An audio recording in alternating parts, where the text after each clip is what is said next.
kind of got started more as a hobby that kind of grew into more than a hobby. It became an expensive hobby. So then I decided, you know what, well, I should go a little bit bigger and try to make it so it at least pays for itself. We started by, I grew up on kind of a homestead, had a few cows and chickens and things. And so I just kind of had a love for animals and love for cows. And so finally, when we were able to buy kind of a place like this with a little bit of land, I got a couple cows. And that's where the hobby part came in. And then within a few years, it became apparent that it wasn't going to pay for itself, but maybe if I turned into a business and grew a little bit. So kind of started doing that, and then we switched to the Wagyu cows instead of the Angus cows, and started to just try to make ends meet and make a profit with it. So when did you start with your first cows, and then when did you switch to the Wagyu? We started with our first cows in 2017, had some Angus cows and out here, and it was about 2020 when I started to just kind of, so just a couple of years, thought, it costs more to feed these cows than I'll ever get by selling their calves or anything else. That's the fun part, is there's almost never the same thing. You're up early and you feed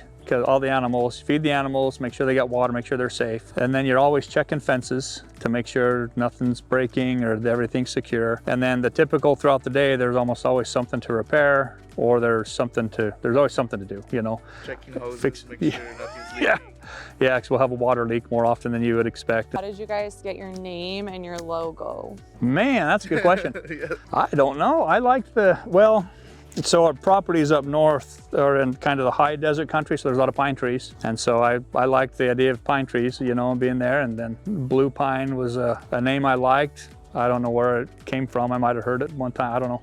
But blue pine, because you have blue spruce, you have, so there's ponderosa pines a lot. And so this blue pine branch is kind of how we came up with it thought it's fitting since we're kind of in desert-ish dry climates with a lot of pine trees.